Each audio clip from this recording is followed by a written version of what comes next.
por asistir a este segundo seminario del Centro de Estudios en Computación Avanzada, recientemente creado de la UNAM. Y en esta ocasión, pues nos acompaña ni más ni menos que el doctor Ismael Herrera Revilla. Es realmente un gran honor tenerlo aquí, doctor Ismael Herrera. Muchísimas gracias. Y aunque el doctor Herrera, pues ya por muchos de nosotros es ampliamente conocido, voy a leer una pequeña semblanza, una brevísima semblanza del doctor Herrera para aquellos poquitos que no conozcan todavía al doctor Ismael Herrera. El doctor Herrera estudió ingeniería química, física y matemáticas en la UNAM. Posteriormente estudió el doctorado en matemáticas aplicadas en la Brown University entre 1958 y 1962, de donde además recibió el Distinguished Alumnus Award en 2001. Aquí en la UNAM ha sido director del Instituto de Geofísica en 3 periodos diferentes, en 1962, 63, en 1966 al 72 y en 1983 al 89. Y también fue director del Instituto de Investigaciones en Matemáticas Aplicadas y Sistemas entre 1996 y 2000. Fue organizador y director técnico fundador del CONACYT entre 1971 y 1973 y ha obtenido los 3 premios científicos más importantes de México, que son el Premio de la Academia Mexicana de Ciencias en 1968, el Premio Nacional de Ciencias en 1976, el Premio Luis Elizondo en 1981 y ha sido presidente de las Academias Mexicanas de Ciencia y de la Ingeniería, así como también ha sido presidente de otras importantes sociedades y academias. Fue miembro asesor del Consejo Asesor fue miembro del Consejo Asesor de la Universidad de Princeton entre 1985 y 1993 y es editor emérito del International Journal of Numerical Methods for Partial Differential Equations de John Wiley, de la que fue fundador y organizó y fue durante 30 años editor de esta revista.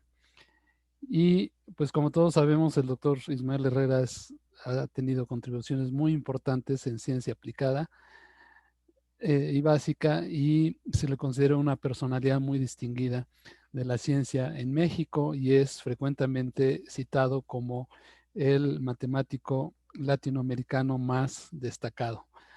Es realmente un honor, doctor Herrera, que esté usted con nosotros y muestra esto es la gran afluencia de invitados que tenemos en esta conferencia. Me da gusto ver aquí al doctor Hugo Delgado, al doctor Ramsés Mena, a la doctora Catalina Stern, al doctor Fabián García Nocetti, y seguramente se me debe estar pasando alguna otra persona importante aquí, pero esto es simplemente una muestra de la importancia y el renombre que usted tiene, doctor Ismael Herrera, en la universidad y por todos es conocido su gran contribución al cómputo científico en la UNAM y en todo México. Así es que bienvenido. Los dejo con el doctor Ismael Herrera. Adelante, doctor. Muy bien, pues mucho gusto. Voy a compartir pantalla para iniciar la plática. Desde luego me da mucho gusto y les agradezco su presencia. Vamos pues a iniciar la presentación.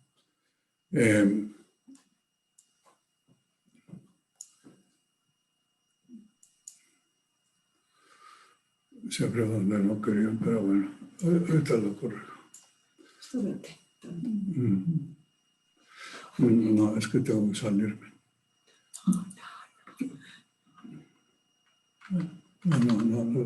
No, yo sé qué hacer. Yo sé qué hacer, Coco, aquí sí.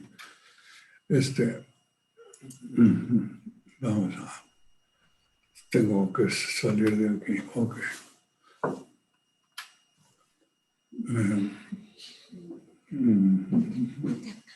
Espérame tantito.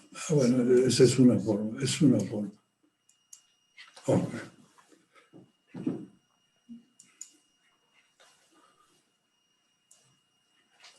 Muy bien, pues vamos pues a empezar. El título de mi plática hoy, como ya lo dijo el doctor Boris Escalante, es el rol del cómputo y el supercómputo en la ciencia pura y aplicada.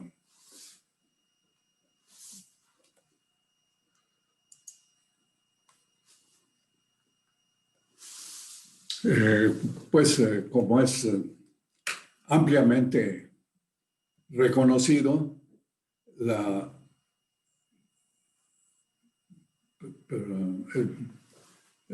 computación se le considera la innovación introducida en el siglo XX que ha transformado más la vida humana. Pero hay que destacar que además es un instrumento fundamental para el avance de la ciencia pura y aplicada.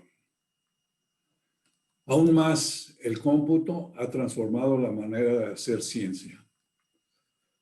Hoy, el progreso de muchas ciencias puras y aplicadas se debe en parte a su maduración interna.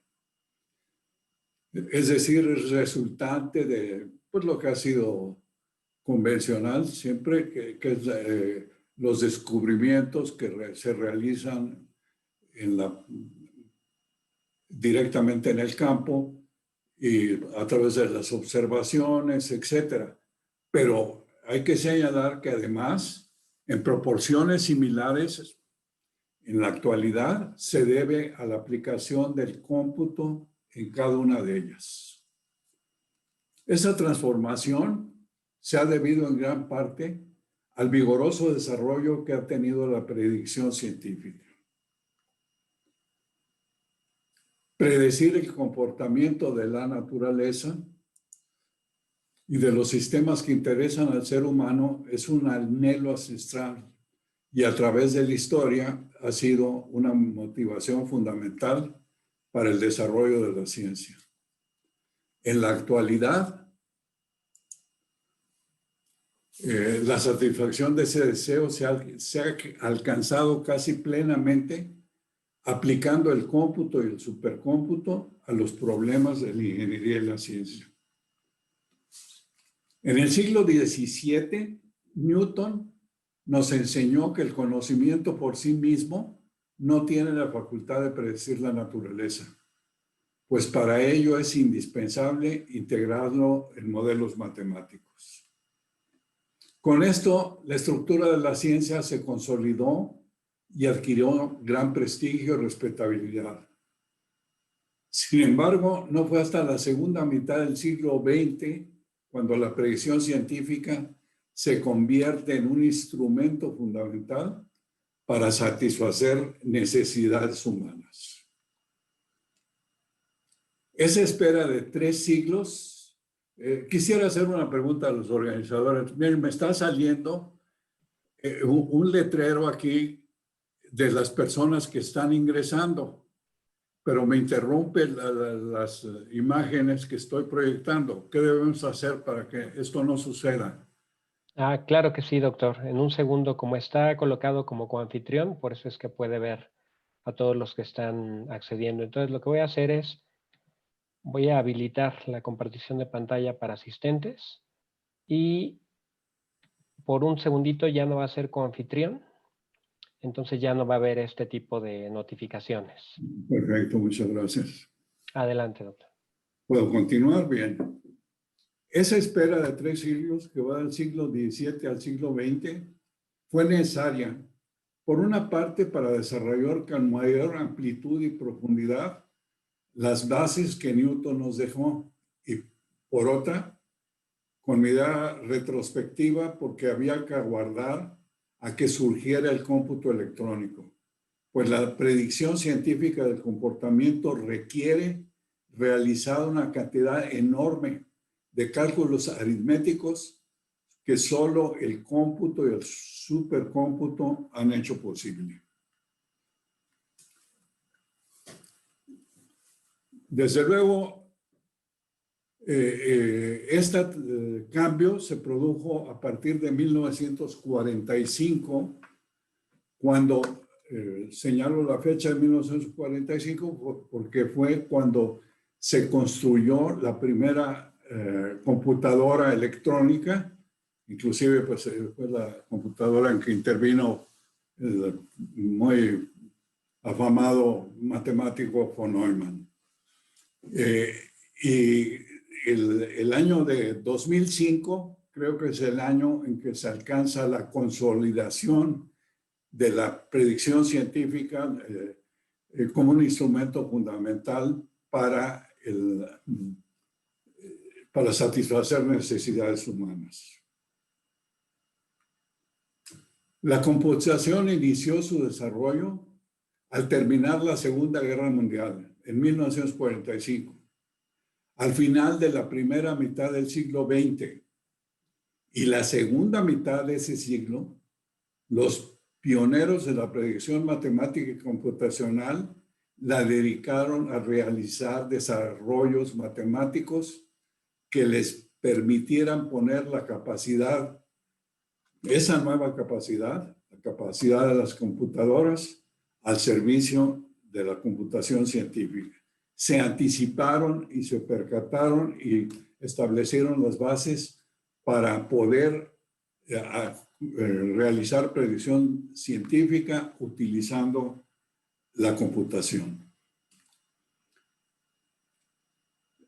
En ese periodo destacan entre ellos los asociados a la teoría de las ecuaciones diferenciales parciales y sus métodos numéricos. Sin estas contribuciones metodológicas, no hubiera sido posible utilizar con eficacia el avance del cómputo electrónico en el progreso de muchas áreas de la ciencia. A mí en realidad me tocó vivir este periodo de transición. Cuando yo obtuve el doctorado en la Universidad de Abraham, en matemáticas aplicadas, en la Division of Applied Mathematics de esa universidad, realmente no contábamos todavía con los recursos, apenas iniciaba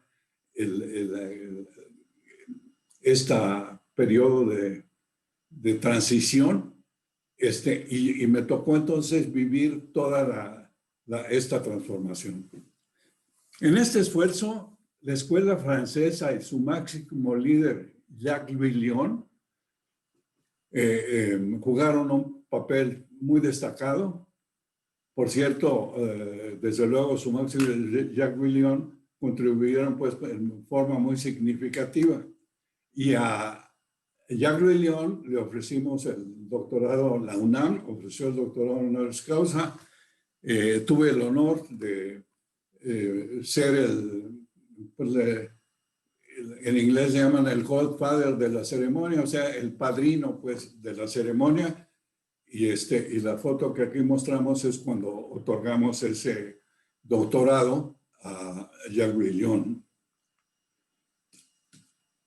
La solicitud de la casa editorial John Wiley y en colaboración con George Pinder, el profesor George Pinder, un buen amigo, yo era entonces miembro del consejo asesor de Princeton, nos solicitaron la organización, la editorial John Wiley nos solicitó la organización de la revista Numerical Methods for Partial Differential Equations, porque precisamente los métodos numéricos eran fundamentales para poder aplicar el cómputo y desde luego estábamos empezando a disfrutar de los frutos de esta simbiosis de la ciencia con el cómputo. Y muestro ahí pues la revista. Simultáneamente, desde luego, si bien se estableció la primera computadora en 1945, pues fue la época que la siguió fue de una evolución muy rápida de la capacidad de cómputo. Esos 60 años de transición, tanto el equipo de cómputo como su ciencia, la informática, se desarrollaron de manera impresionante. Fue cuando surgió aquello de la ley de Murphy, que cada cierto número de años se duplicaba la capacidad, etc. Así, la primera computadora central del UNAM, la IBM 650, que por cierto se estableció en 1958, precisamente el año en que yo salí a estudiar mi doctorado. La IBM 650 era capaz de realizar 1,300 operaciones por segundo. La supercomputadora MISTI, con que cuenta hoy en día la UNAM, realiza 1,000 millones de veces más, o sea, es 1,000 millones de veces más poderosa que la IBM 650, que es la primera. Esto lo digo como muestra del tremendo cambio que hubo durante ese periodo en la capacidad de cómputo. Por otra parte, quienes apreciamos y conocemos el poder de estas máquinas, de este equipo, pues admiramos, sabiendo su poder, admiramos sus instalaciones y no quise dejar de mostrar algunas de ellas. En particular, actualmente, ¿con qué contamos? En la actualidad contamos con la supercomputadora MISTI en la UNAM y muestro aquí la figura de la imagen de esas instalaciones. Sin embargo, la MISTI no es la más poderosa de las supercomputadoras que hay en México. Actualmente, o hasta hace poco, porque actualmente con la pandemia ha habido una serie de perturbaciones. Sin embargo, hasta hace poco la supercomputadora más poderosa de México era la Abacus del CINVESTAB, desde luego el Politécnico Nacional, que se encuentra en la carretera de México a Toluca. Tiene instalaciones también muy, muy hermosas. Y finalmente hemos establecido relaciones con el Barcelona Supercomputer Center, en el cual se dispone de la Mare Nostrum. Aquí muestro algunos ángulos de las instalaciones que también son muy impresionantes. O sea que actualmente la capacidad de cómputo, desde luego, se ha ampliado muchísimo y ha sido gracias a ello y a los desarrollos que al mismo tiempo se han realizado en métodos numéricos, en matemáticas y en áreas afines, ha sido posible llegar al estado en que estamos. En el año 2005 es un momento muy importante, porque es el momento en que se reconoce que ha nacido la ciencia computacional y que ya está madura para contribuir mucho en satisfacer las necesidades humanas. Esto me refiero al documento que aquí pongo. Este es un documento de PITAC. Ustedes seguramente alcanzan a leer su título. Dice Computational Science. Es la primera vez que se habla de que ha surgido la ciencia computacional. Y en este documento se le señala, se le advierte al presidente de los Estados Unidos, su cuerpo asesor, PITAC, se quiere decir President's Information Technology Advisory Committee, o sea que es el consejo asesor del presidente de los Estados Unidos, que le hace notar que ha surgido la ciencia computacional y que es necesario que ese país la tome como prioridad en su desarrollo científico y tecnológico. Esto naturalmente fue un documento premonitor, porque realmente una vez que esto se reconoció, se ha volcado, todos los demás países han, a nivel pues internacional, se ha volcado una actividad muy grande. Yo tengo el honor de ser miembro fundador del International Association of Computational Mechanics, que es el organismo mundial que trabaja más intensamente en este campo. Precisamente íbamos a tener ahora una reunión en París en julio, pero se ha pospuesto. De hecho se va a realizar en enero, pero ya no de manera presencial, sino a distancia. Yo estuve en la última, participé ahí, de hecho organizé una sesión especial que fue en Nueva York, y se mostró realmente el poder tan extraordinario que tiene la ciencia computacional actual. Por ejemplo, un proyecto que me impresionó en forma muy especial fue lo que le llamaron la genética de los materiales. O sea, en la actualidad es la capacidad de hacer simulaciones computacionales que permiten sustituir para la construcción de nuevos materiales, sustituir los ensayos de laboratorio y prevén o predicen es lo que se llama la modelación de multiescala con base en la estructura molecular y atómica. Se produce el comportamiento macroscópico y esto es parte de las áreas de gran actividad actual. Los ejemplos contenidos en el documento de PITAC en 2005, o sea, ya hace 15 años, ha habido de entonces ahora, ha habido bastantes más desarrollos, pero ya entonces eran realmente muy impresionantes. Se mostraban, por ejemplo, en ciencias sociales, una serie de problemas de economía que se predecían, se trataban de manera adecuada por estos medios.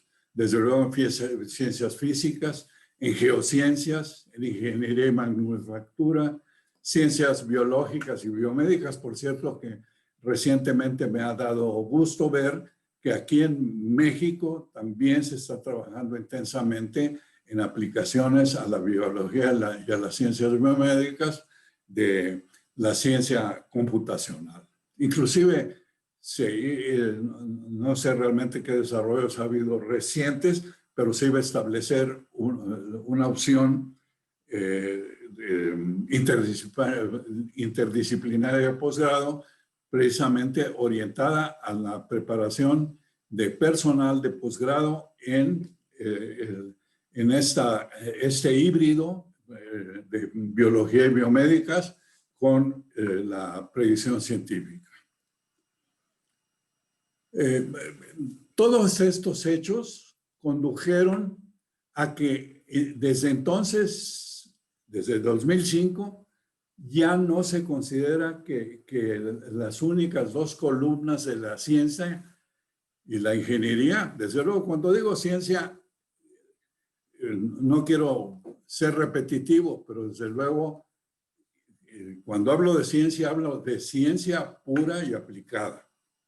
Porque si no incluimos en la ciencia aplicada, realmente la deformamos. En matemáticas en particular, las matemáticas puras y aplicadas forman una unidad y el hecho de dejarlas fuera hace que la matemática pierda una gran parte de su poder. Entonces, la tercera columna de la ciencia pura y aplicada es actualmente la ciencia computacional. Tenemos pues tres columnas: la teoría, la experimentación y la ciencia computacional. El método es que de manera esquemática para dar una idea esquemática y sencilla. De hecho, esta figura la tomé de una de las pláticas que hubo hace 2 años en la reunión que tuvimos en Nueva York. Así es como se hace. O sea, tomamos la disciplina de ciencia pura o aplicada, en general son en realidad híbridos, son tanto puros como aplicadas, son multidisciplinarios. Todo esto es sumamente interdisciplinario. Entonces, porque para tener la capacidad de predecir, pues un sistema que se da, se tiene que recurrir a conocimientos muy diversos. Sea como sea, se plantea un problema de interés específico y ese está constituido por una combinación de áreas de la ciencia. A él le aplicamos la matemática. Esa matemática la aplicamos con el objeto de transformar los términos del problema a uno en el cual sea adecuado para la aplicación del cómputo electrónico. Y una vez hecho esto, se pasa, pues ya se pone en condiciones que el gran poder computacional de hoy en día pueda resolver el problema de interés.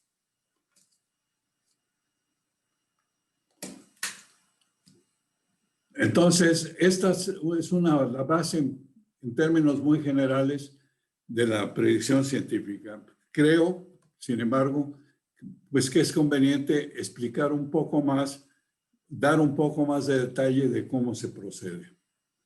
Desde luego se hace a base de los modelos computacionales. Para construir un modelo computacional, el proceso para construirlo consta de 4 pasos sucesivos. Primero, el modelo conceptual.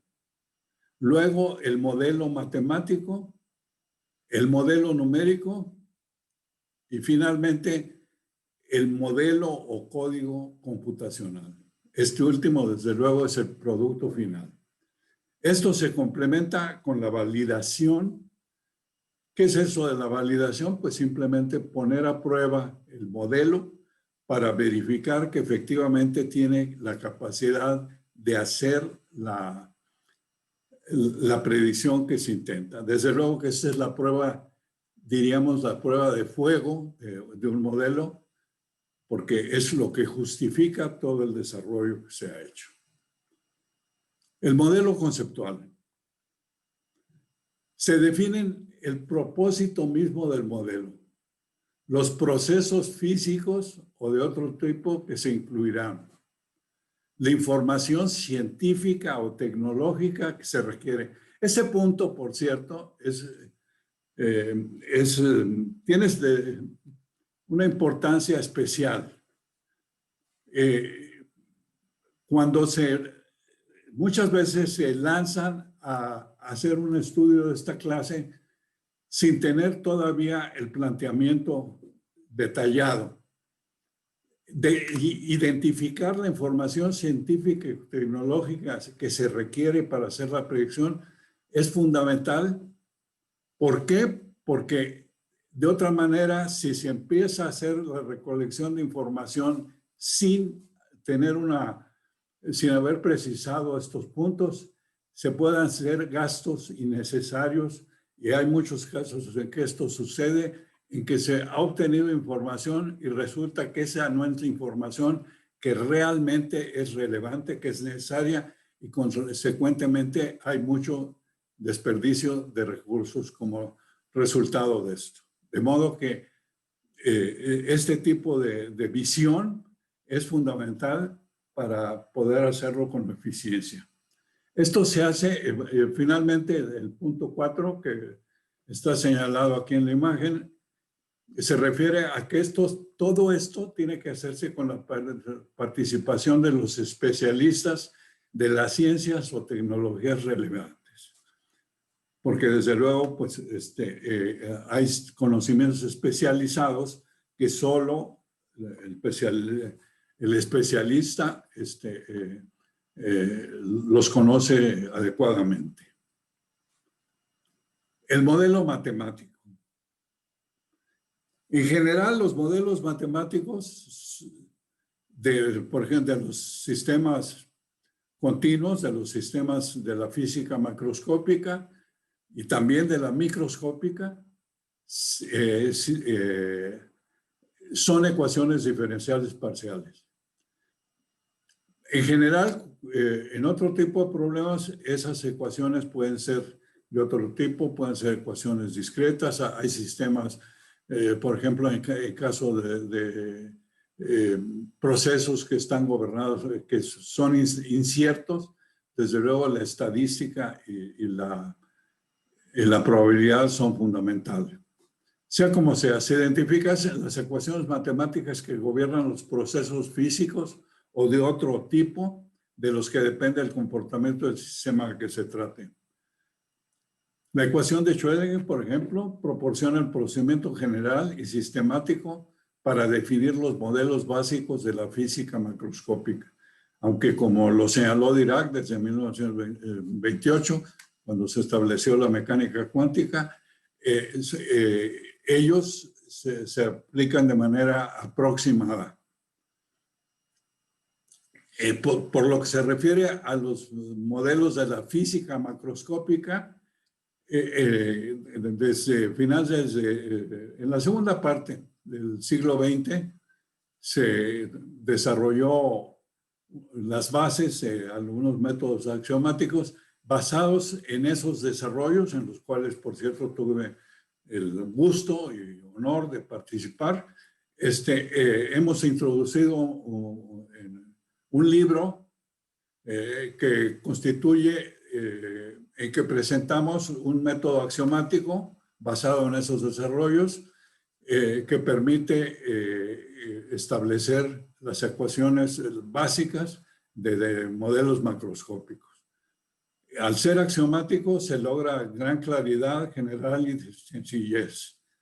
Este libro lo publiqué, invité incluso a mi buen amigo George Pinder a que me acompañara en su publicación, pero las bases de esto, en realidad, el desarrollo de esta teoría se hizo a través de los cursos de modelación matemática y computacional que introdujimos desde la época en que empezó a impartirse la opción de modelación matemática y computacional, tanto en el posgrado de Ciencia y Ingeniería de Computación, del cual pues lo establecimos cuando era director de Limas, como en el de Ciencias de la Tierra. También participa en esos cursos frecuentemente un alumnado del posgrado de Ingeniería. Este libro se publicó por John Wiley en 2012 y desde antes se había estado usando las bases en la enseñanza de nuestro posgrado, pero en esta forma quedó ya establecido para su difusión internacional. En la actualidad, cuando disponemos de herramientas tan potentes, me estoy refiriendo a los recursos computacionales, las teorías generales cobran mayor sentido, pues permiten tratar en forma sistemática una gran diversidad de problemas, todos ellos gobernados por ecuaciones diferenciales parciales. Yo, cuando regresé inicialmente quise irme al Instituto de Ingeniería para conocer los problemas de más interés práctico en que se utilizan este tipo de métodos, y realmente fue muy conveniente porque de esa manera conocimos una gran diversidad de problemas en los cuales hemos trabajado posteriormente que son relevantes en nuestro país. El modelo numérico.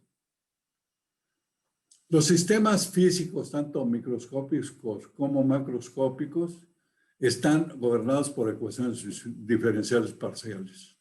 En las aplicaciones que mi grupo de investigación y yo mismo hemos venido realizando, el modelo algebraico culmina con un listado de operaciones algebraicas que le llamamos ALCOM, que es una abreviatura de álgebra computacional, a través del cual se transmite el conocimiento científico a quien esté a cargo de la programación en forma sencilla. Creo que sí, es un instrumento bastante valioso, porque muchas veces, digo, no somos todólogos. En general estamos limitados, conocemos unas cosas sí y otras cosas no. Entonces, quienes tienen una formación amplia en la programación y en la computación, muchas veces no conocen suficientemente las diferentes áreas. Además de eso, con tantas diversidad de aplicaciones que hay, pues no se pueden conocer todas las áreas, y esa es una forma muy sencilla de transmitir el conocimiento científico de manera que quien esté a cargo de la programación pueda llevarla a cabo sin necesidad de conocer con detalle. También es un instrumento bastante útil, y digo ya, y aquí creo que me di cuenta hasta que tengo el gusto de que nos acompañe la directora de la Facultad de Ciencias. Esta es una forma muy efectiva para involucrar a los estudiantes en este tipo de problemas, porque cuando empiezan a ver qué pueden hacer, que realmente los resultados pues de su trabajo y que con el conocimiento que tienen ya pueden hacer ejercicios muy interesantes y se entusiasman, y realmente esta forma de proceder creo que es una manera muy efectiva de motivar a los estudiantes en esta clase de problemas. Finalmente, el modelo computacional. El modelo computacional es la etapa donde se construye o se traduce el modelo algebraico y numérico a un lenguaje de programación para ser implementado en un sistema de cómputo específico. El modelo computacional que así se obtiene constituye el producto final del proceso constructivo. Los modelos así obtenidos tienen grandes ventajas con respecto a los modelos físicos que estuvieron en boga antes del advenimiento del cómputo y el supercómputo. Desde luego, ocasionalmente, para ciertas cuestiones, siguen existiendo los modelos físicos y los símbolos, pero en la actualidad, la inmensa mayoría de los modelos con que se trabaja son modelos matemáticos y computacionales, modelos computacionales pues basados en la física, la matemática y los conocimientos específicos de las áreas que intervienen en los procesos del sistema que se trate. En ellos las propiedades físicas, en los modelos computacionales, se modifican con gran facilidad. No es necesario volver a construirlos, además de eso que desde luego pues, el costo es mucho menor. Por eso, por ejemplo, en la industria automotriz se usan mucho esto, porque de otra manera tendrían que construir, ensayar todas esas cuestiones sobre modelos que tendrían que ser destruidos para todas esas pruebas. Aquí, el cambio de las propiedades se logra solamente no construir un nuevo modelo, sino simplemente cambiando solo los valores de sus archivos. Por ejemplo, en muchas ocasiones el uso de métodos Monte Carlos, métodos del tipo Monte Carlo, sería imposible, no sería, estaría fuera de proporción el costo que tendría. En cambio, con esta clase de modelos es muy fácil hacerlo. Cómputo paralelo. Bueno, mencioné que en el periodo de transición se avanzó con una gran rapidez en elevar la velocidad de procesamiento de las componentes de los chips mismos. Sin embargo, se ha llegado a límites en que esto ya es muy difícil hacerlo por las altas velocidades que ya se han alcanzado. Entonces, en vista de eso, se empezaron a ensayar nuevas formas de aumentar la velocidad de cómputo. Y la forma fue poner a colaborar a enjambres de computadoras para lograr aumentar el cómputo. Un poco, como nos decían en la escuela primaria, que la colaboración, la unión hace la fuerza. Pues algo semejante se intentó poner a colaborar las computadoras, les llamamos procesadores, poner a colaborar a un gran número de procesadores para trabajar con un objetivo común. Y esto es lo que constituye la base del cómputo en paralelo. Entonces, la computación en paralelo destaca entre las nuevas herramientas y muchas supercomputadoras y equipo de alto rendimiento utilizan el cómputo en paralelo, pues están basados en enjambres de procesadores que cooperan y trabajan con un objetivo común. Desde luego, el objetivo común pues, es el problema de que se trate. Así se producen sinergias que les dan gran poder. En 1988, la comunidad científica internacional inició un programa de investigación del cómputo en paralelo, cuyo objetivo fue ponerlo al servicio de la predicción científica. El problema central de este objetivo, volviendo a los modelos que están gobernados por ecuaciones diferenciales parciales, es la solución en paralelo de los problemas bien planteados de las ecuaciones diferenciales parciales.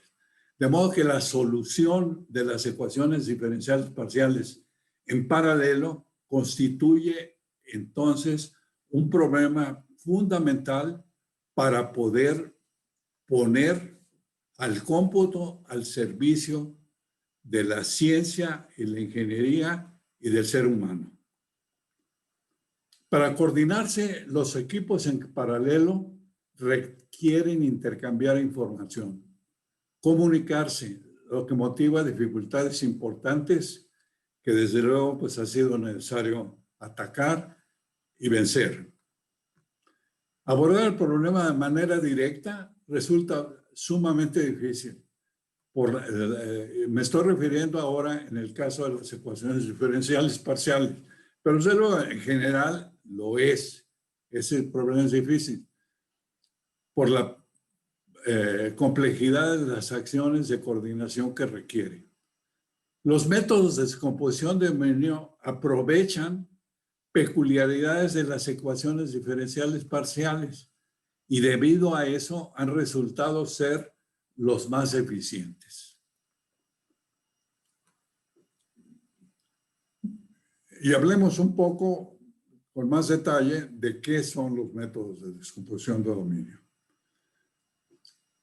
Desde luego, para este tipo de acciones se formó, una vez que se reconoció que la mejor forma, la más eficiente de emplear el cómputo en paralelo en la solución de ecuaciones diferenciales parciales eran los métodos de descomposición de dominio, se formó una organización mundial de métodos de descomposición del dominio.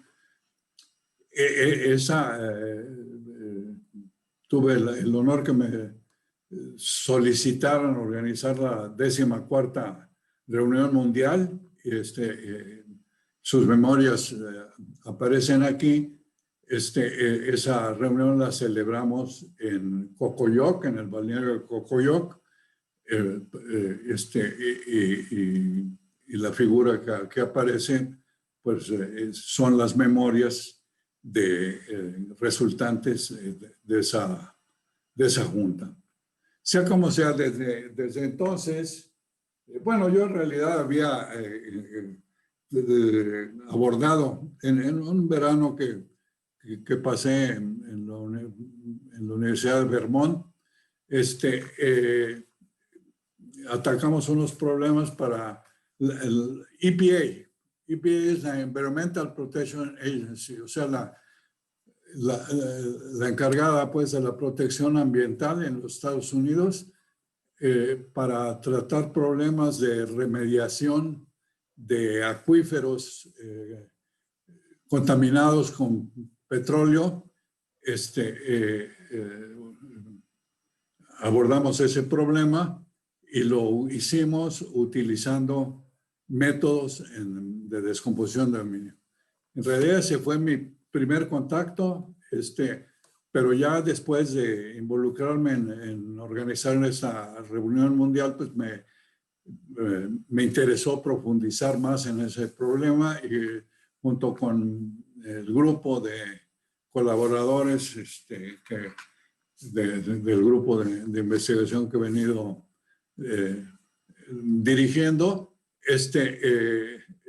hemos trabajado intensamente en este campo.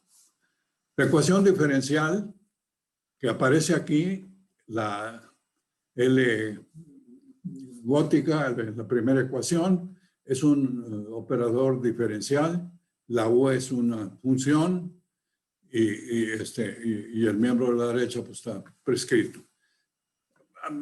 La U es una función definida en un cierto dominio del espacio.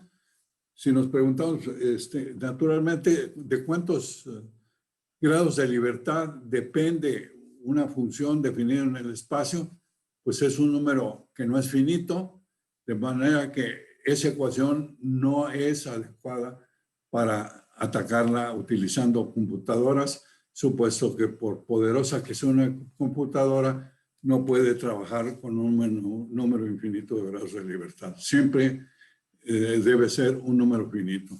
Por eso uno de los primeros pasos, y esto inclusive ocurrió en el periodo de transición, cuando estuvieron trabajando intensamente en los métodos numéricos, precisamente el primer paso fue ver cómo ese número infinito de grados de libertad pues se reducía a un número finito, y por eso tuvieron un auge casi la segunda mitad del siglo XX. Muchos de los matemáticos aplicados trabajaron intensamente en métodos numéricos. Entonces, la segunda ecuación, la que está abajo, la M es una matriz, U es un vector y F es un vector. Un vector en un espacio de dimensión finita, pues desde luego depende de un número finito de grados de libertad. Cuando las ecuaciones diferenciales parciales se discretizan, dan lugar a sistemas numéricos con muchos grados de libertad que están distribuidos en grandes dominios del espacio físico. Aquí el rectángulo blanco se intenta ilustrar un dominio en un espacio bidimensional. Los puntos verdes se les llaman los nodos. En esos nodos hay información sobre el valor de la solución del problema, y constituyen entonces, en esta ilustración, constituirán vectores. Son 25 nodos, consecuentemente estaríamos en un espacio de dimensión 25.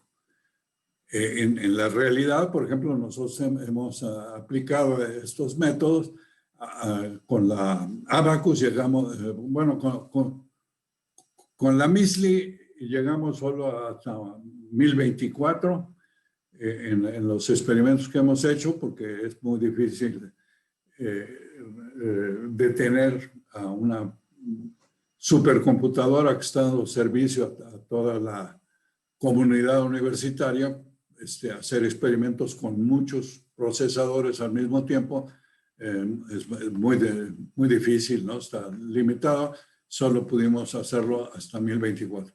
Entonces recurrimos posteriormente a la Abacus y ahí llegamos hasta 7000. De hecho, teníamos el proyecto de continuar con la Mare Nostrum en este año.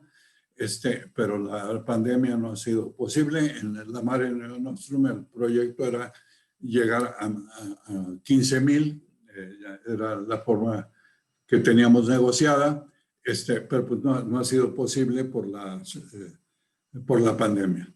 Sea como sea, lo que quiero señalar es que el número de grados de libertad que ocurren en las aplicaciones son muchísimos más.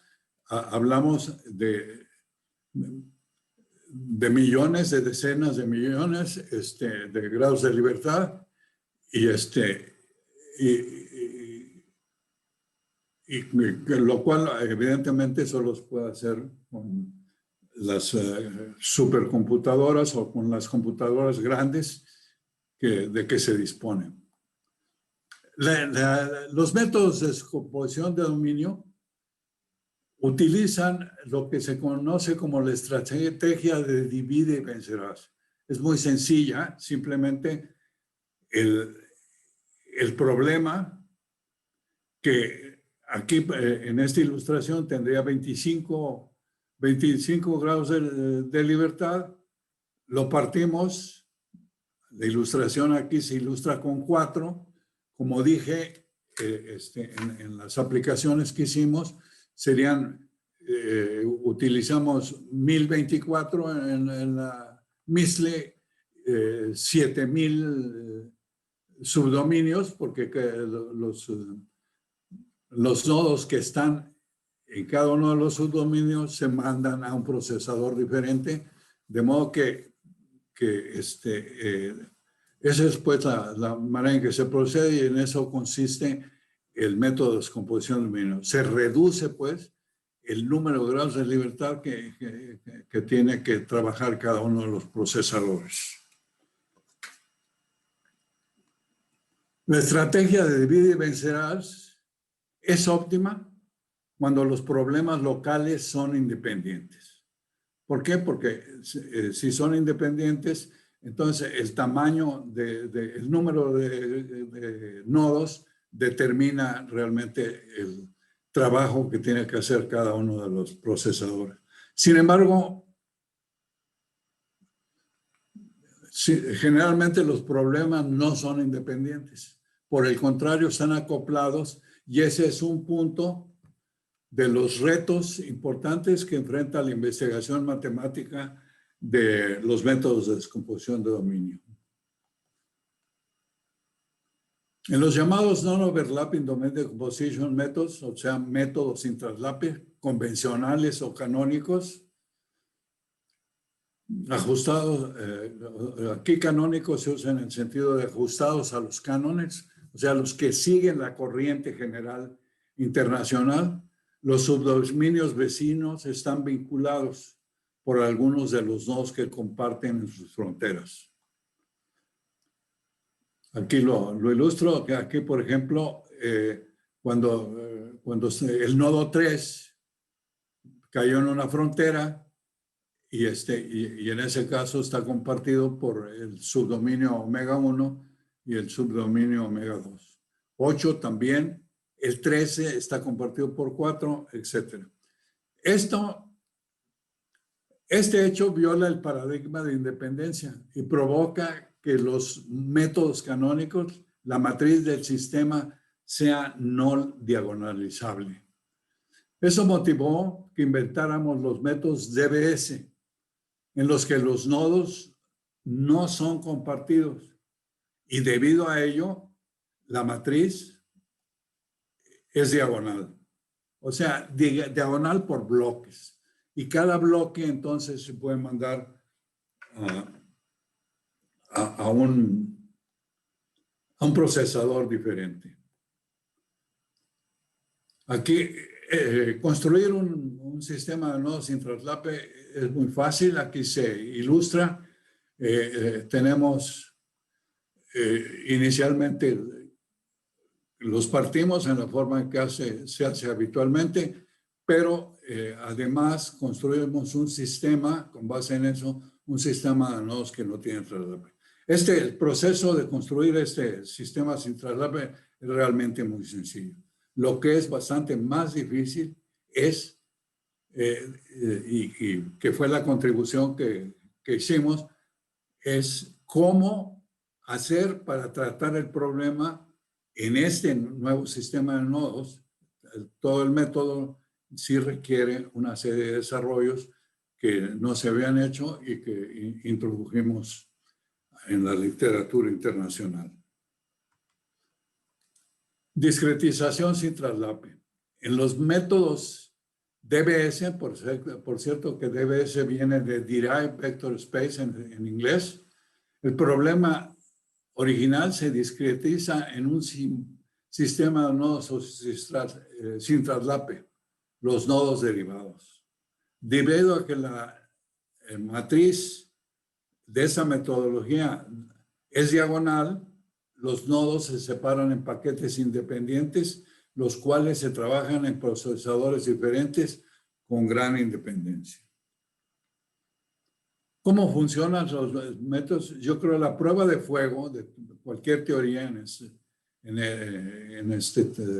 general, la prueba de fuego de cualquier teoría requiere. La prueba de fuego son los experimentos. En este caso son los experimentos numéricos. Entonces, nosotros realizamos pruebas en 2018 en que se encontró que en un ejemplo tratado con ese algoritmo, utilizando 400 y 1024 procesadores, se obtenía una aceleración muy alta. En cómputo en paralelo, se dice que un algoritmo es superlineal cuando la aceleración obtenida es mayor que el número de procesadores. En general, se supone que la aceleración no puede ser mayor que P, o sea, donde P es el número de procesadores. Cuando la aceleración es FP y F es mayor que 1, se dice que el factor es de superlineal, que el método es superlineal. Pruebas numéricas realizadas para profundizar la investigación de superlinealidad que encontramos en 2018 nos dieron, en la MISLI, como dije, solo llegamos a 1024 y aquí está el factor de superlinealidad. Desde luego aquí, tal vez muy brevemente, no voy a explicar todas las columnas, pero la primera columna es el número de procesadores. Aquí, este es el tiempo de cómputo. Aquí vemos primero 29.278 segundos. Los tiempos están dados en segundos. Y con 1024 se reduce a 0.39. Esto implica que estamos obteniendo superlinealidad con esta columna da el factor de superlinealidad, y aquí vemos que con 400 se está obteniendo una superlinealidad de 73 y 1024, o sea, fue creciente pues el factor de superlinealidad, salvo que aquí en los dos últimos renglones esencialmente se mantuvo el factor de superlinealidad igual alrededor de 73. Entonces, son 73 veces el número de procesadores.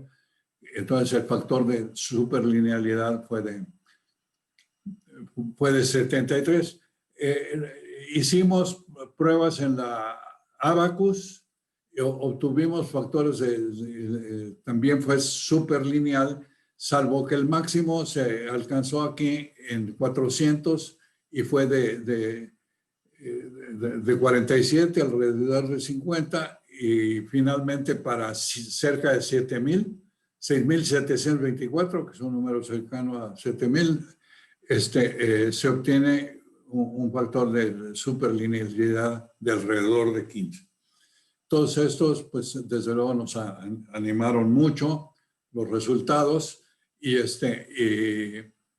brevemente discuto estos resultados. Pues fortalezas, estamos hablando del método DBS, del método que introdujimos y que hemos estado investigando y continuamos investigando. La teoría DBS es muy sólida y presenta claras ventajas con respecto a las teorías canónicas. ¿Por qué? Pues porque en las teorías canónicas no se puede diagonalizar el sistema. Y ese es un inconveniente, especialmente ahora que tenemos un método en que sí se puede diagonalizar. Entonces, la teoría realmente es un paso adelante, sin duda. En los experimentos numéricos se obtuvieron superlinealidades muy importantes. También es positivo. Además, el número de procesadores se varió cubriéndose el rango de 1 a cerca de 7,000 y en todo él la superlinealidad estuvo presente. Debilidades. El número de grados de libertad en los experimentos numéricos que hemos realizado ha sido de 1,000,000, que no es grande, y no se sabe cuál será el comportamiento fuera de ese rango. Consecuentemente, es necesario continuar para ver, para revisar cuál es realmente el rango en el cual esto se sostiene. De todas maneras, la nueva teoría tiene una serie de ventajas y continuaremos investigando. Conclusiones. Esa discusión fue relativa al método DBS. Estas conclusiones son conclusiones generales de la plática que estoy a punto de terminar. Hoy en día y en el futuro próximo, en el ámbito mundial de la ciencia pura y aplicada, se sostiene en 3 grandes teorías. O sea, la teoría, la experimentación y la ciencia computacional. Con la creación, consecuentemente es muy importante participar en el desarrollo de la ciencia computacional. Con la creación del Centro de Estudios de Cómputo Avanzado, CECAP, que se creó recientemente, la UNAM ha dado un paso muy importante en su modernización. Claramente es un paso en la dirección correcta y tiene muy trascendencia por sí misma. Recomendamos que en la UNAM la ciencia computacional constituya un eje alrededor del cual ella consolide su liderazgo en sus funciones básicas, la docencia, la investigación y la difusión de la cultura. Quisiera también terminar por expresar agradecimiento a algunas personas. Es oportuno expresar mi agradecimiento a quienes realizan investigación conmigo, o sea, a los que participan desde luego en esas investigaciones y forman parte de mi grupo de investigación. El algoritmo DBS fue implementado por primera vez en la tesis doctoral del hoy doctor Iván Contreras Trejo. Su superlinealidad se atisbó inicialmente, o sea, nos percatamos de que se estaba produciendo inicialmente en una tesis también doctoral dirigida por la doctora Graciela Herrera Zamarrón, con quien he colaborado en diferentes etapas de su vida, además de ser mi querida hija. En el desarrollo participaron también Guillermo Hernández García, Norberto Vera y Ernesto Rubio, todos ellos doctores. En la actualidad, otros participantes son Martín Díaz Vera y Leonardo Teja Juárez. Tuve el honroso gusto de dirigir la tesis del doctor Martín Díaz, quien en la actualidad es un miembro distinguido del Instituto Mexicano del Petróleo.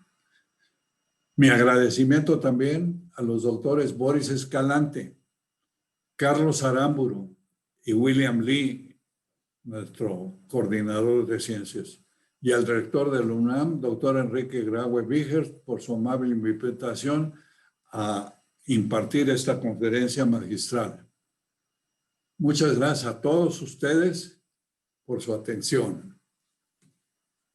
Y dejo de compartir para que nos podamos ver y saludar directamente.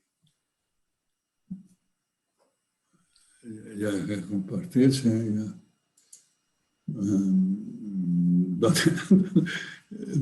¿Dónde anda esto? Déjame ver. Sí, es que me tengo que salir. ¿Cómo le hago para salir? Ya está, Sí, doctor. Ya está, doctor. Ya lo podemos ver. ya. Alberto Rosas. No te mencioné, Alberto. Alberto también hizo sobre esto, ¿no? Sobre temas relacionados con este. Muy bien, muchas gracias. Entonces, doctor Boris Escalante. Muchas gracias, doctor. Muchas gracias, doctor Herrera, por esta interesante conferencia. Vamos a abrir un espacio para preguntas. Víctor, tienes la palabra. Sí, hasta este momento no tengo a alguien que haya levantado la mano, solamente el doctor Hugo Delgado Granados. Le mando un saludo al doctor Herrera porque tuvo que retirarse, tenía una reunión muy importante en la que él iba a hacer la batuta de la reunión y por ende se disculpa por haberse retirado un minutito antes de terminar. Él es director y anda pues muy ocupado, naturalmente. Efectivamente, doctor, así es. Sin embargo, tenemos todavía alrededor de 5 minutos. Si alguien quiere plantear alguna pregunta para el doctor, abrimos esta posibilidad. De cualquier manera, pues agradecemos a todos haber escuchado atentamente la plática del doctor Herrera y nos quedamos a la espera de si alguien tiene alguna duda sobre la plática. Tenemos la pregunta del doctor Demetrio Fabián García Nocetti. Por favor, doctor Nocetti, adelante. Sí, hola, ¿qué tal? Qué gusto. Buenas tardes, muy buenas tardes tengan todos ustedes. Desde luego, es para mí un gran gusto y un privilegio dirigirme a ustedes en este seminario impartido por el doctor Ismael Herrera, un gran amigo, y aprovecho desde la ocasión para enviarle un fuerte abrazo, quien nos ha, pues, desde luego, permitido conocer de manera muy detallada cómo la computación ha transformado la vida humana y se ha convertido, desde luego, en un instrumento fundamental para el avance de la ciencia pura y aplicada, particularmente el tema de las maneras aplicadas, en donde el doctor Ismael Herrera pues, es un líder indiscutible en nuestro país y a nivel internacional. Esto, desde luego, relacionado con la reciente, pues es particularmente significativo y la charla que nos ha brindado, la conferencia magistral que nos ha brindado el doctor Herrera, pues es una muestra de ello y sobre todo de la importancia que para la UNAM tiene el darle un lugar muy importante al cómputo en el desarrollo futuro de hecho de toda la actividad científica de nuestra universidad. Por eso es que pues es importante esta conferencia magistral y sobre todo porque el doctor Herrera con su gran experiencia pues nos ha presentado una visión global, panorámica del gran papel de la computación y sobre todo del supercómputo que está presente justamente en este desarrollo. Sobre todo, la gran importancia que ha cobrado el supercómputo y particularmente lo accesible que también resulta ahora utilizar esta gran herramienta a través de sistemas como hardware y software como servicio. Pues ya no es necesario disponer de un gran equipo en el laboratorio o en o en la oficina para poder accesar estas herramientas. Y de hecho su visión, pues, de predecir el comportamiento de la naturaleza y de los sistemas que han interesado al ser humano en general, pues a través de la historia, pues ha motivado desde luego el desarrollo de la ciencia. Y este planteamiento que hace justamente de la computación matemática, la modelación matemática y computacional, es una muestra de ello, porque esto justamente pues deriva en poder hacer predicciones científicas cuyas herramientas fundamentales son el cómputo, desde luego el supercómputo, y desde luego en las matemáticas aplicadas. Entonces, es desde luego pues muy importante remarcar estos aspectos a los que se ha referido el doctor Herrera, y sobre todo también conocer de viva voz los métodos de predicción en los que he estado trabajando, además de los algoritmos ya específicos que nos ha presentado, uno pues, con el cual ya se han realizado un gran número de experimentos numéricos y obtenido aceleraciones de cómputo denominadas superlineales, lo cual significa que hay un aprovechamiento óptimo, excelente, de los recursos computacionales y también algunos otros algoritmos. El doctor Herrera, desde luego, es por todos conocido, pero quiero destacar nada más que su libro, Numerical Model in Science and Engineering, que coescrito con los profesores Allen y Pinder, pues ha sido un texto básico para la enseñanza de la ciencia y la ingeniería matemática y computacional.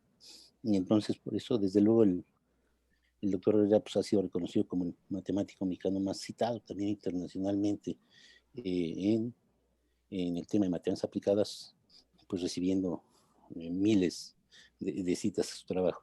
Pues simplemente quería compartir con ustedes esta reflexión y desde luego agradecer al doctor Herrera pues su importante y muy ilustrativa conferencia, y sobre todo remarcar que también pues ha sido un formador de recursos humanos muy importante de nuestra universidad en diferentes ámbitos de las matemáticas aplicadas y los modelos matemáticos y computacionales. Le envío un cariñoso abrazo y mis felicitaciones. Muchas gracias, doctor Ismael Herrera. Muchas gracias. Tenemos otra pregunta. Muchísimas gracias, doctor Fabiano Setti. La siguiente pregunta es de Jesús Cruz Guzmán. Adelante, Jesús. Gracias. Buenas tardes. En primer lugar, el gusto de saludar al doctor Ismael Herrera. Hace muchos años ya dio clases de ecuaciones diferenciales parciales allá en Facultad de Ciencias. Y bueno, desde entonces he tenido oportunidad en varias ocasiones de coincidir con él en varios proyectos. Siempre muy agradecido, muy brillante, interesante su trayectoria y su participación. Básicamente la pregunta va un poco en el sentido de qué recomendaría en general, pues no solo para la UNAM, sino para el país, en términos de cómputo de alto rendimiento, porque si bien Abacus y MISLI las podríamos considerar como computadoras muy poderosas, en el ámbito internacional realmente estamos muy atrás en términos de capacidad computacional. Entonces, bueno, eso me parece que es un asunto que es indispensable que sea abordado, y no solo por la UNAM, sino por políticas públicas para poder salvar un poco esta gran brecha que hoy en día tenemos con respecto al cómputo en otras latitudes. Y nuevamente, gusto en saludarlo, doctor. No, pues mucho gusto Jesús Cruz Guzmán, sí, cómo no. Gusto saludarte. Bueno, respecto a este punto, desde luego, pues sí es deseable. Hace tiempo estábamos entre las 500 más, en la lista de las 500. Actualmente no figuramos, si nos comparamos con algunos otros países, en particular con Brasil, pues el equipo de cómputo, las supercomputadoras, creo que Brasil actualmente al menos 3 de ellas están en el grupo de 500, ¿no? De las 500 más poderosas. Desde luego, por otro lado, contamos con mucho equipo distribuido. Creo que en ese sentido estamos bastante mejor, pero en efecto, lo que pasa es que las grandes computadoras son muy poderosas y, muy costosas, quise decir, y pues en la medida que sea posible tendríamos que, sí es recomendable que se puedan, avancemos en esa dirección. La situación actual económica del país pues sí está bastante difícil y entonces tampoco una consecuencia es el tener estas limitaciones, pero en la medida de lo posible pues sí deberíamos, tal vez lo mejor es que se hiciera una revisión, seguramente se hace, pero hacerla un poco más pública, ¿no? Discusión de la política, de establecer, bueno, probablemente ahora con la creación del centro, y también en eso intervienen desde luego el centro y está también la DGTIC, ¿no? Dentro de la universidad. Tenemos por otra parte la problemática de la política de todo el país, pero veamos simplemente la situación dentro de la universidad. Actualmente, yo creo que nos acompaña el doctor Boris Escalante. ¿Por qué no nos expresa el doctor Boris Escalante cómo ve este problema? Porque yo creo que él tiene una visión pues mucho mejor informada que la que yo tengo. ¿Qué tal? ¿Cómo están? ¿Qué tal, Jesús Cruz? Bueno, pues mira, la situación, digamos, en el país y en la UNAM respecto a los recursos de cómputo es compleja en el sentido de que los recursos, igual que la investigación, ha crecido de forma separada, de forma no coordinada en las distintas entidades que cultivan computación. Esto aplica tanto para, insisto, para la gente, los grupos que están haciendo investigación, como para el mismo equipo. Y vemos nosotros distintos esfuerzos alrededor de cómputo. Vemos la supercomputadora que ya todos conocemos, MISTLY, que ya está pues, a punto de ser reemplazada, entiendo. Y luego están los esfuerzos de supercómputo que tiene el Instituto de Astronomía, el Instituto de Ciencias Nucleares, y a eso le podemos agregar, si vemos a nivel macroscópico, podemos ver que algo similar pasa con las distintas entidades de cómputo que hay en el país y en la zona metropolitana. Abacus ya lo mencionó el doctor Ismael Herrera. La Universidad Metropolitana también tiene su equipo de cómputo. Y la solución de esto, pues, es hacer realmente labores coordinadas, ¿no? Labores coordinadas tanto de grupos de investigación como de equipo. Hubo hace tiempo un esfuerzo interesante que es la famosa Delta, ¿no? La Delta entre el Instituto Politécnico Nacional, la UNAM y la Metropolitana, en donde las 3 supercomputadoras se unieron con una red rápida, y entonces ahí tenemos una pequeña nube, ¿no?, de supercómputo en donde se realizan, se distribuyen las actividades, ¿no? Entonces, creo que ese es un poco el camino es realmente hacer trabajo coordinado para poder no duplicar, ¿no?, los recursos de cómputo, sino inclusive aumentarlos mediante nubes de cómputo y en este caso de supercómputo, ¿no? Y lo mismo aplica para los grupos de investigación, ¿no? Hay creo que todo el mundo conocemos grupos de investigación que hacen trabajo similar y que bien podríamos hacer redes, ¿no? Redes de colaboración. Entonces, bueno, el CECAP es quizás un intento de esto, es un intento por hacer un centro que coordine esfuerzos de investigación, de desarrollo tecnológico y de docencia, tratando de optimizar los recursos tanto humanos como físicos de infraestructura. Ese es quizás el camino para poder hacer logros considerables en el área de cómputo en general. Es difícil porque ya tenemos una inercia, ¿no? Y las inercias son difíciles pues de controlar, pero yo creo que eso es lo que hace falta en la UNAM y en general en el país, ¿no? Hacer grupos coordinados de investigación y grupos coordinados que aprovechen los recursos de cómputo. No sé si por ahí va tu pregunta, Jesús Cruz. Sí, sí, gracias, gracias. Bien.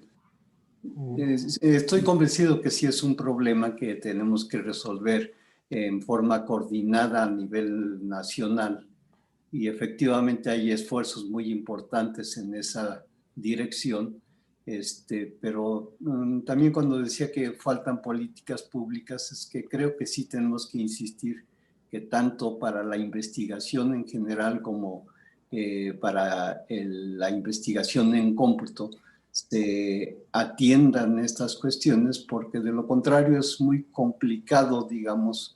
No solamente es un problema de dispersión de recursos, sino más bien es un problema de falta de recursos. Creo que por ahí va el asunto. Pero gracias. Gracias. Tenemos la solicitud para que la doctora Catalina Stern pueda intervenir. Le cedo la palabra, doctora Catalina. Adelante. Sí, muchas gracias. Gracias, felicidades, Ismael. Gracias por tu plática. Y son muy importantes todos los comentarios que están haciendo, porque creo que no tenemos suficiente masa crítica todavía en el país para poder exigir que haya una política realmente de apoyo al supercómputo. Yo creo que hace falta meter más cómputo por todos lados, y creo que esas son las intenciones de Boris, y por eso ha tratado de hacer todo lo que lleva años tratando de hacer que el cómputo sea parte de todo. Y yo creo que se deberían dar más clases de cómputo en todas las áreas de la universidad, hacer materias que pudieran funcionar de manera horizontal, porque realmente en otras partes del mundo el cómputo se usa para todo, no solo para investigación, sino muchísima gente en la vida cotidiana también utiliza supercómputo. A nosotros nos han pedido de la Auditoría Superior de la Federación, desde luego el SAT hace supercómputo y tiene muy buenas computadoras. Y entonces los estudiantes que eventualmente van a trabajar a estos lugares, y puedo hablar de otros que no tienen que ver con esto, estoy hablando de públicos, pero por todos lados. Y yo creo que no se está metiendo suficientemente la idea de todas las ventajas que tiene el poder hacer cálculos, además de predecir. Acabo de ver un video muy simpático de una persona que fue director de Google, diciendo cómo la inteligencia artificial sería muy importante en la docencia. ¿Por qué? Porque entonces la inteligencia artificial se ocuparía de una parte de la docencia que no es la que harían los académicos, es la otra parte, ¿no? La parte humana pues la seguirían haciendo los académicos. No hay el miedo, hay cosas que nunca la va a hacer ninguna inteligencia artificial, ningún programa de supercómputo, pero hay otras partes que serían muy buenas. A mí me sorprende saber que hay estudiantes, hay talleres, hay clubes en CCH, por ejemplo, de jóvenes que saben muchísimo cómputo y llegan a la universidad y como sus profesores de los primeros años de la carrera no lo saben, entonces se les hace a un lado. Y yo creo que este tipo de iniciativas son muy importantes y hay que apoyarlas, porque pues realmente cada día hay más actividades que se pueden hacer con cómputo, con supercómputo, en lugar de decir es que eso no es ciencia, que es lo que todavía yo soy de la Facultad de Ciencias, tengo colegas que dicen los que hacen cómputo, esos no hacen ciencia, esos hacen cómputo. Pues este tipo de ideas hay que discutirlas, que la gente tiene que entender qué parte hace cada quien. Pero los avances que ha tenido la ciencia gracias al supercómputo, creo que seguirlo negando sería ridículo. O yo hago física experimental, todavía tengo colegas que dicen, no, es que un experimento numérico no es un experimento. Pues no, no es un experimento, pero eso no quiere decir que no sea válido, importante y fundamental también para el desarrollo de los experimentos en laboratorio. Creo que tenemos muchas cosas que discutir todavía y yo creo que falta mucho en la parte de formación y meterlo en los programas de estudio. Debería haber programas horizontales para toda la universidad. Yo estoy tratando de hacer un diplomado en ciencia de datos y estoy sorprendida, no una especialización en ciencia de datos. Y estoy sorprendida que la mayor parte de los que vienen a colaborar conmigo ni siquiera son de la facultad. Son arqueólogos, biólogos, de todos lados vienen. ¿Por qué? Pues porque y saben manejar grandes cantidades de datos y saben cosas de cómputo y utilizan a veces grandes computadoras, pero eso no se ha extendido lo suficiente. Así es que gracias y gracias a todos los demás, a Jesús, a Boris, a Fabián, porque hay que seguir insistiendo en estos temas. Yo quisiera, gracias Catalina, yo quisiera retomar lo que acaba de decir la doctora Stern, la directora de la Facultad de Ciencias. Precisamente ese prejuicio que ha existido y que no sé, creo que se ha ido debilitando, pero yo creo que debemos acabar con él. ¿Cómo va a ser que se considere que la computación es algo secundario e inclusive pues científicamente y hasta intelectualmente como que fuera una cosa que no merece o que no es digna de las mismas, no tiene los mismos méritos que los resultados científicos que se... Realmente la computación ha sido fundamental para la transformación del mundo y cuando yo llegué a la dirección del Instituto de Limas, me encontré con que había solo, bueno, aquí está el doctor Fabián García Nocetti, él era miembro de Limas cuando yo llegué, y oficialmente no había más que un solo investigador de computación a nivel de doctorado. Sí había otros miembros que desde luego hacían computación, pero no había oficialmente más que un solo doctor que se le reconocía como computólogo. Entonces, cuando yo dije, pero ¿cómo?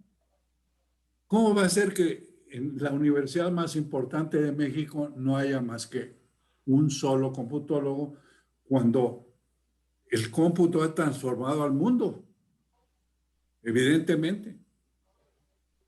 Entonces, descubrí que había otros que estaban no reconocidos oficialmente todavía como investigadores de computación.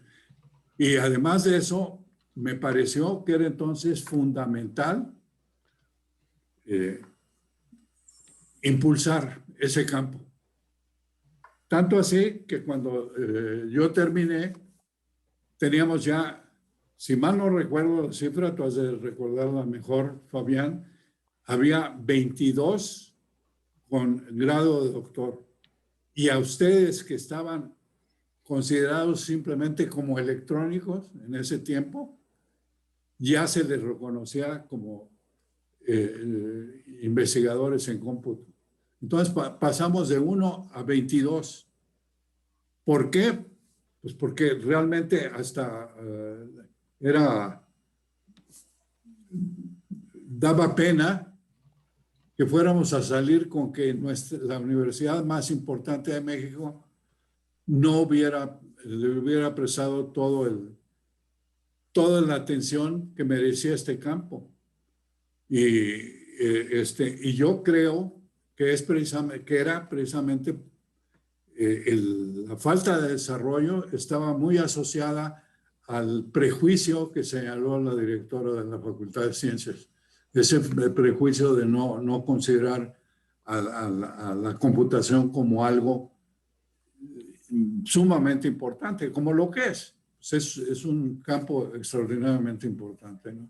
Y desde luego muchos de los países avanzados, porque la utilizan y porque la aprovechan, es que se mantienen como países avanzados.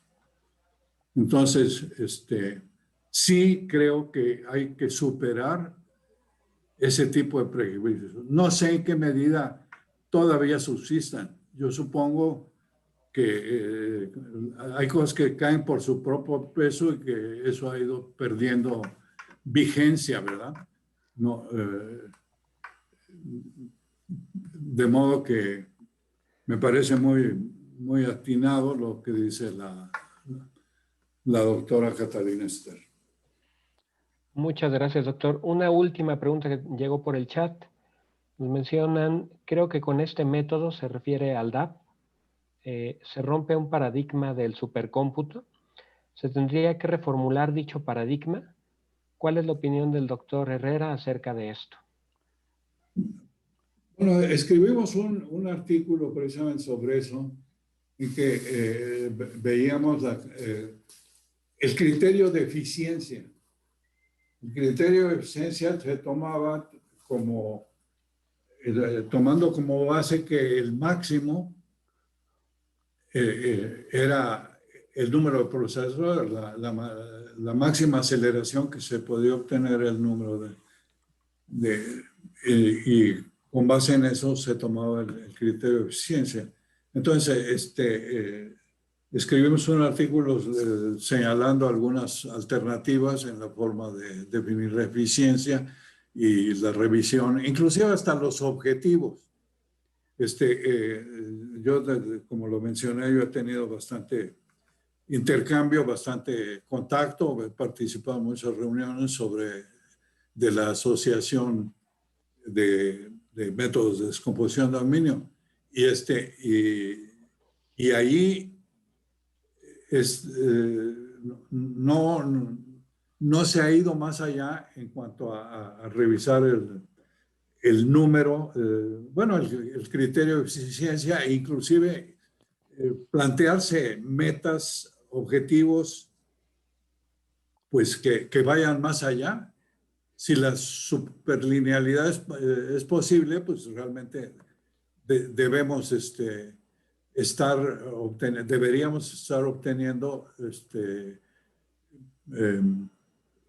algoritmos superlineales, ¿no? Muy bien, doctor. Muchas gracias por la respuesta. Solamente para terminar la participación, quien formuló esta pregunta fue Ismael Herrera Zamarrón. Seguramente me parece muy familiar el nombre. No, pues bueno, es mi hijo y está dedicado a la computación. Sí. Muy bien. Pues cedo la palabra al doctor Boris Escalante. Bueno, pues muchísimas gracias. Podríamos, me parece que seguir platicando sobre este tema durante mucho tiempo. Vamos a tratar de cerrar este evento ya en este momento en atención ya al tiempo de todo el mundo. Quiero enfatizar varias cosas. A mí un tema que siempre me ha gustado del doctor Ismael Herrera es que va de la mano el desarrollo del supercómputo con la aplicación. Es decir, si hacemos un recuento de las conferencias que ha dado el doctor Ismael Herrera a lo largo de los últimos años, siempre hay una mención del desarrollo de las aplicaciones, ¿sí? En base al cómputo científico. Y eso es lo que a mí me gusta mucho. Es decir, por supuesto que el desarrollo de la computación per se, simplemente como área de investigación, es muy válida y mucha gente la cultiva, pero me parece que cuando las aplicaciones exigen un nivel de cómputo superior, es lo que realmente ha dado impulso para que se desarrollen el cómputo científico y el supercómputo por sí mismo. Es por eso que en el CECAP y desde antes en el CEBICOM siempre hemos insistido en favorecer los proyectos de cómputo en donde la computación resuelve problemas trascendentales de la sociedad. Y cuando la computación es una solución a esos problemas de la sociedad es cuando contiene un valor agregado e inclusive provoca el desarrollo de la computación por sí misma. Ese es un sentido fundamental para mí y me da mucho gusto que el doctor Ismael Herrera justamente es creo que el mejor representante de esta idea, del supercómputo como una solución a problemas importantes en física, en ingeniería y en problemas reales. Y vale la pena mencionar que alrededor de esta idea, es decir, la de resolver problemas concretos, tanto prácticos como científicos, es que se ha estado desarrollando el supercómputo últimamente. Tenemos aquí el ejemplo, por ejemplo, de la especialización en cómputo de alto rendimiento, ¿sí? Que está recientemente creada dentro del programa en Ciencia e Ingeniería de la Computación, ¿sí? Y indudablemente el área está cobrando muchísimo interés. Ya nos comentó la doctora Catalina Stern que quienes están realmente interesados en estos temas de vanguardia de computación son realmente las personas que están involucradas en las aplicaciones, los que tienen esa necesidad de resolver problemas complejos. Y entonces, por eso me gusta muchísimo, doctor Ismael Herrera, el tipo de pláticas que usted nos da.